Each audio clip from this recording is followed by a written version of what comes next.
Hello students, I am Vishakha. Welcome to my channel Science Classes. Today we'll be talking about male and female gametophyte structure and development, which is the second chapter of 12th class. So सबसे पहले हमें पता होना चाहिए कि plants में reproductive part कौन सा होता है।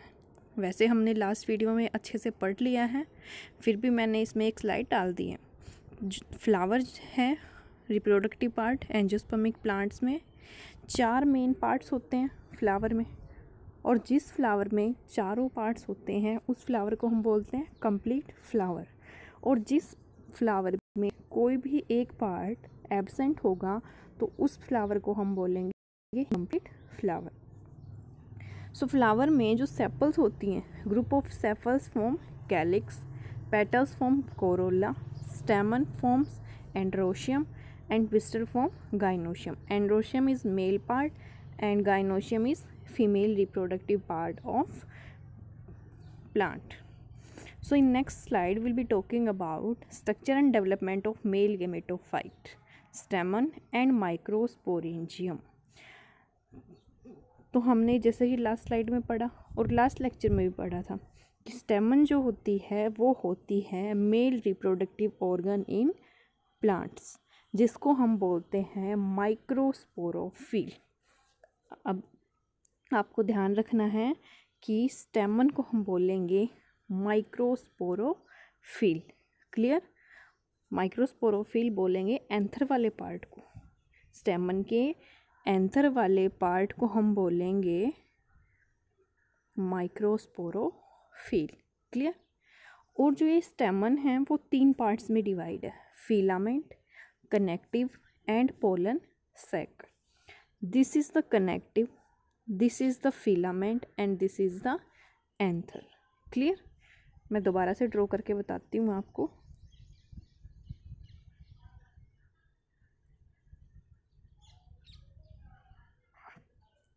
This is the anther or pollen sacs.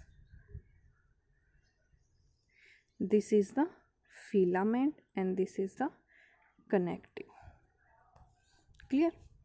अब जो हमारा फिलामेंट है वो एक स्टोक लाइक स्ट्रक्चर है। This is stalk like structure. Clear?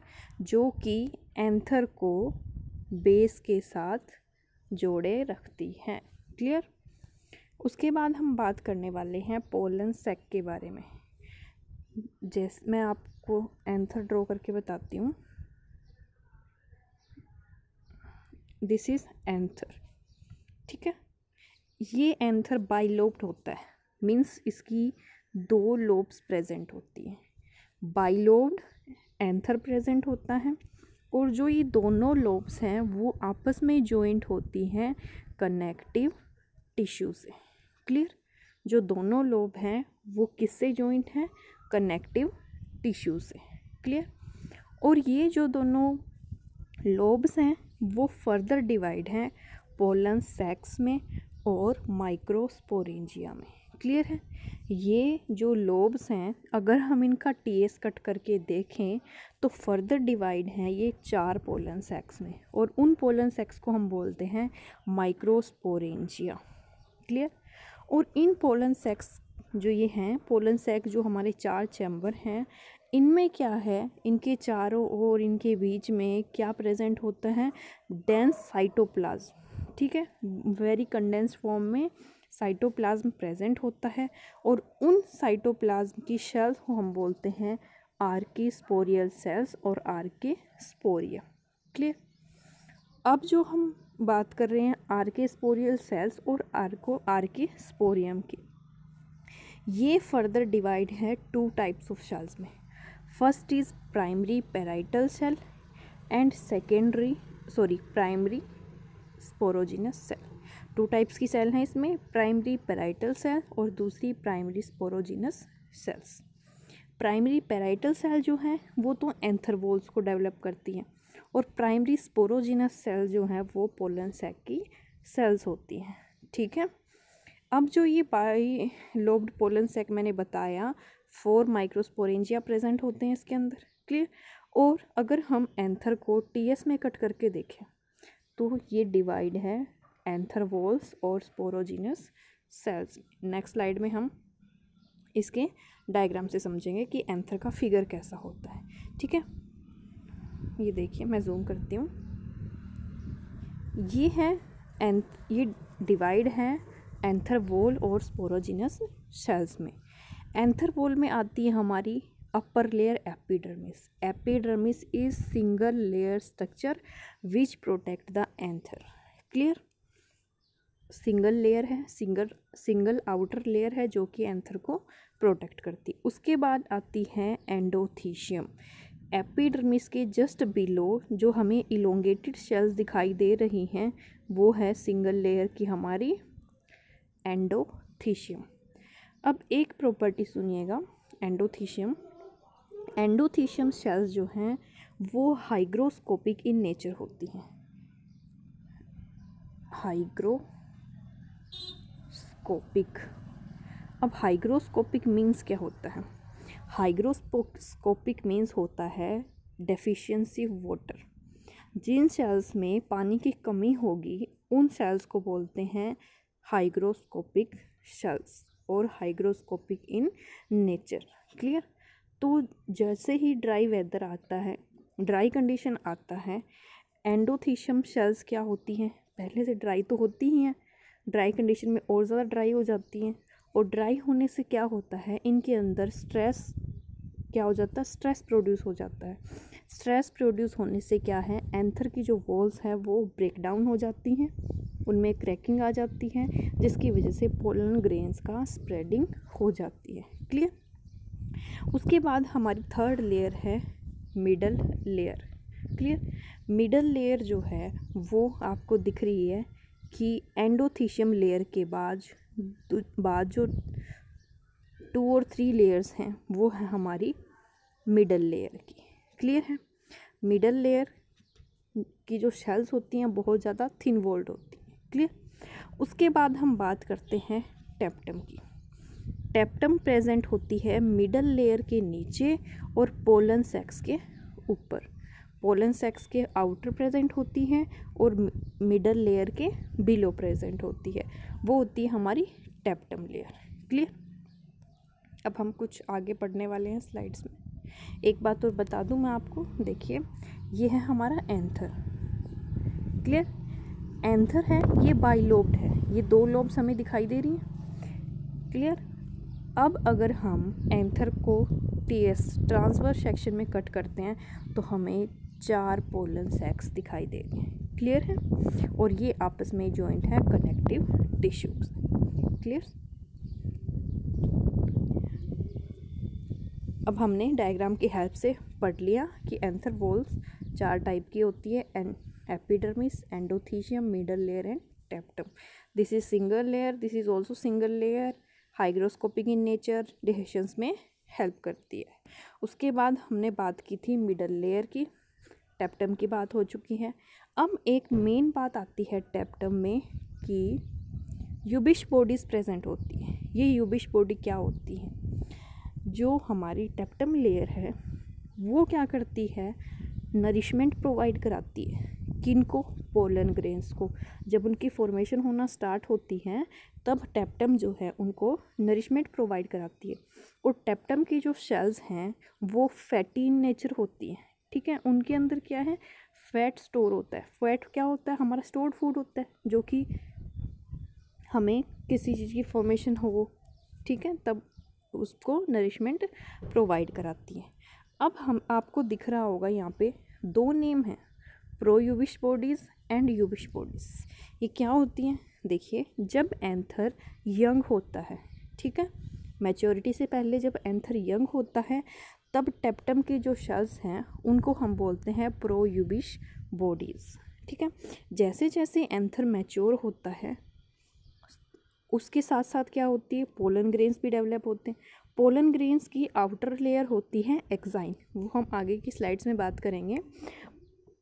Pollen grain जो होता है वो 2 लेयर से मिलके बना होता है, इंटाइन और एक्साइन।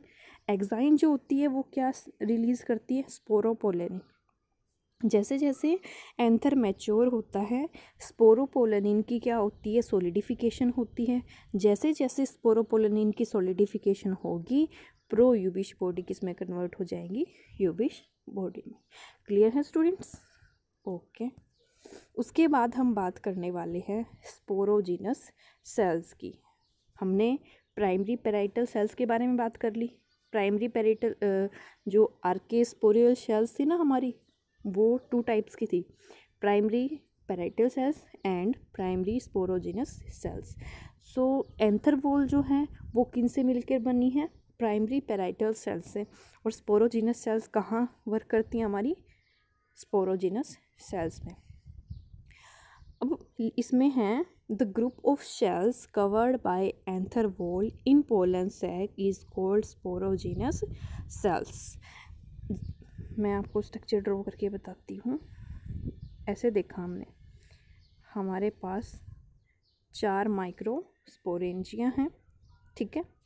अब कह रहा है कि group of cells covered by anther wall, ये एंथर वॉल है हमारी, तो इनसे जो ये ग्रुप ऑफ सेल्स कवर्ड हैं, इन सेल्स को हमने बोला है स्पोरोजिनस सेल।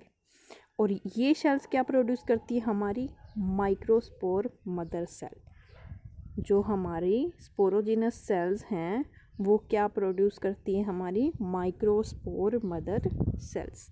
और माइक्रोस्पोर मदर सेल्स क्या करती हैं, production of pollen grains. Clear? अब हम बात करने वाले हैं माइक्रोस्पोरोजेनेसिस की। माइक्रोस्पोरोजेनेसिस है, माइक्रोस्पोरो मीन्स माइक्रोस्पोर्स और genesis means production. So production of microspore is known as microsporogenesis. Clear? The formation of microspore inside the microsporangia means pollen sacs के अंदर माइक्रोस्पोर्स की फॉर्मेशन होना क्या कहलाता है, माइक्रोस्पोरोजेनेसिस। क्लियर? अब माइक्रोस्पोरेंजियम, अब आपको इधर माइक्रोस्पोरेंजियम दिख रहा होगा और इधर मैंने बताया कि माइक्रोस्पोरेंजियम, इनमें डिफरेंस क्या है?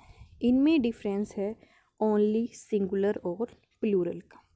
जब बात होगी सिंगुलर की, हमारा माइक्रोस्पोरेंजियम जो है वो है हमारा सिंगुलर वर्ड। जब एक पोलन सैक की बात करेंगे तब हम वर्ड यूज़ करेंगे माइक्रोस्पोरेंजियम। और अगर प्लूरल वर्ड है मींस कोलेक्टिवली अगर हम बात करें पोलन सैक्स की, तब हम उनको बोलते हैं microsporangia. So microsporangium is singular word and microsporangia is plural word. Clear है? उसके बाद माइक्रोस्पोरेंजियम के अंदर कुछ डिप्लॉइड सेल्स होती हैं। उन डिप्लॉइड सेल्स को हमने नाम दिया है माइक्रोस्पोरोसाइट और पोलन मदर सेल। क्लियर है? जो स्पोरोजिनस सेल्स हैं हमारी, वो क्या करती हैं, माइक्रोस्पोर मदर सेल प्रोड्यूस करती हैं। और वही माइक्रोस्पोर मदर सेल्स कौन है, डिप्लॉइड सेल्स हैं, जिनको नाम दिया है माइक्रोस्पोरोसाइट और पोलन मदर सेल्स। ठीक है? अब माइक्रोसाइट में क्या होता है, मियोसिस होता है। डिवीज़न पढ़े होंगे आपने, माइटोटिक डिवीज़न और मियोसिस 11th क्लास के चैप्टर में है। आगे 6, 7 कौन सा चैप्टर है उसमें सेल डिवीज़न का चैप्टर है, उसमें बिल्कुल क्लियर है माइटोसिस एंड मियोसिस। क्लियर? अब इसमें माइक्रोस्पोरोसाइट में मियोसिस डिवीज़न होता है। अब ये जो डिप्लॉइड सेल है वो क्या करती है, 4 हैप्लॉइड माइक्रोस्पोर का प्रोडक्शन करती हैं। और ये जो 4 माइक्रोस्पोर्स हैं वो टेट्राड की फॉर्म में प्रेजेंट होते हैं। टेट्राड वर्ड हमें डिनोट कर रहा है 4। क्लियर? तो ये जो टेट्राड है वो 5 टाइप्स का हमारे पास। नेक्स्ट स्लाइड में हम डायग्राम्स की हेल्प से देख लेते हैं। This tetrad are of 5 types. First is tetrahedral, second isobilateral, third decussate and fourth T shaped and fifth is linear shape. तो ये 5 शेप हैं जिन शेप में हमें माइक्रोस्पोर्स मिलते हैं। टेट्राड की फॉर्म में हमें माइक्रोस्पोर्स मिलते हैं। ओके, अब हम बात करने वाले हैं एंथर डिहेशंस की। एंथर डिहेशंस होता है, जैसे कि मैंने बताया कि जो एंडोथीशियम शेल्स हैं वो ड्राई कंडीशन में क्या हो जाता है, उनमें स्ट्रेस प्रोड्यूस हो जाता है, जिसकी वजह से एंथर वॉल ब्रेक हो जाती हैं, उनमें क्रैक आ जाता है। तो उसी ब्रेकिंग को क्या बोलते हैं, anther dehiscence. So breaking the wall of the dry wall of anther is called anther dehiscence. Clear है? उन एंथर वॉल्स का ब्रेक डाउन हो जाना क्या होता है, एंथर डिहेशंस। और जब एंथर डिहेशंस हो जाता है तो क्या हो जाता है, पोलन ग्रेन क्या हो जाते हैं, स्प्रेड आउट हो जाते हैं। क्लियर? अब जो एंथर डिहेशंस है वो कितने टाइप से होता है, वो होता है 4 टाइप से, transverse, longitudinal, pore and partition और वाल्वुलर। 1 बाय 1 मैं आपको बताती हूँ कैसे होता है। नाम से वैसे आपको पता चल रहा होगा। देखिए, let me draw anther, this is anther. अगर इस एंथर में ट्रांसवर्स कट आता है, क्लियर, अगर इस एंथर में ट्रांसफर ब्रेकडाउन होता है वॉल का और ट्रांसवर्स कट होने से पोलन ग्रेन की स्प्रेडिंग आउट होती है, तो वो हमारा डिहेशंस कहलाता है, ट्रांसफर डिहेशंस। क्लियर? और अगर इनमें लॉन्गिट्यूडिनल कट आता है, ठीक है, अगर इसमें लॉन्गिट्यूडिनल कट लगता है, ब्रेकिंग जो होती है वॉल की, अगर वो लॉन्गिट्यूडिनल है तब हम उसको बोलेंगे लॉन्गिट्यूडिनल डिहेशंस। उसके बाद है पोर। अगर एंथर में कोई पोर की फॉर्मेशन हो जाए और उस पोर के थ्रू क्या हो जाए, पोलन ग्रेन्स का स्प्रेडिंग आउट हो जाए, तब क्या हो जाता है, उसको हम बोलते हैं पोर डिहेशंस। उसके बाद है पार्टीशन और वाल्वुलर। एग्जाम्पल देती हूँ मैं आपको कॉटन का।